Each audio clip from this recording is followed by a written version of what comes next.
বাড়ি চলে আইছিস তুই? হ্যাঁ চলি তো এইছি, কিন্তু আমি তোর জন্য একটা গিফট নিয়েছি। এটা সত্যি? কি গিফট নিয়েছিস একটু দিয়ে দেখি। ভাড়া দিচ্ছি, অত ব্যস্ত হচ্ছি কেন? এই নে। ইদা তুই আজকে আমার জন্য গিফট নিয়েছিস, আমি না বিরাট খুশি। দাদা এ তো খালি বক্স। একদম খালি বলবি না, ও তো সোনার চুড়ি ছিল, ওইটা আমার গার্লফ্রেন্ডের দিয়েছি। আর খালি বক্সটা আমি তোর জন্য নিয়েছি। তা আমি এই খালি বক্স নিয়ে কি করবো? তুইও তো ছুঁই শুধু রাখিস কোনি। না দাদা হয়ে গেছে তোমার। কত হয়েছে দাদা? বেশি না, তোমার 40 টাকা হয়েছে।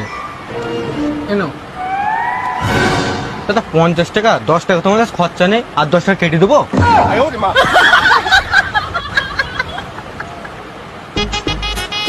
দাদা পেট্রোল কত করে দিচ্ছ? 105 টাকা করে। ও দাদা তুমি এত বেশি বলছো কেন, একটু কম টম কর বলো। ওই পাম্পে তো 92 টাকা করে দিচ্ছে। ওটা পেট্রোল না, ওটা ডিজেল। এই জন্য আবার বলি না, বাস আমার ডিজেলই দাও। দাদা তাহলে আমার ডিজেলই দিয়ে দাও।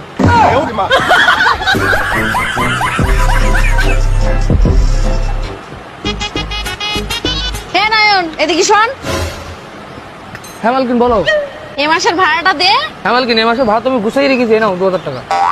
এই 2000 টাকা না 4000 টাকা দে। আরে মালকিন এক মাসে ভাড়া তো 2000 টাকা, 4000 টাকা দেবো কেন? এই শোন, কিছুদিন পরে যখন জিনিসপত্রের দাম বেড়ে যাবে তখন তো আমার ঘর ভাড়ারও দাম বেশি হবে।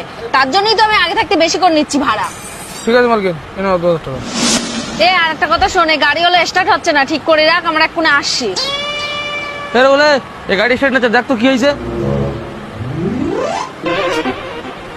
নে গাড়ি ঠিক হয়ে গেছে। হ্যাঁ মালকিন তোমার গাড়িতে যা সমস্যা ছিল সব ঠিক করে দিছি। বিল কত হয়েছে? মালকিন তোমার এই গাড়িতে 50,000 টাকা বিল হয়েছে। 50,000 টাকা? কি এমন পাল্টাইছিস গাড়ি? আরে মালকিন তোমার টায়ার দুটো একটু ঘষা ছিল, ওই টায়ার দুটো বাদ দিয়েছি, আর তোর ইঞ্জিন স্টার্ট হচ্ছিল না, ওই জন্য আমি নতুন ইঞ্জিন এনে লাগিয়ে দিছি। আরে পাগল, ও তো ব্যাটারিতে চার্জ ছিল না, চার্জ দিলেই তো ঠিক হয়ে যেত।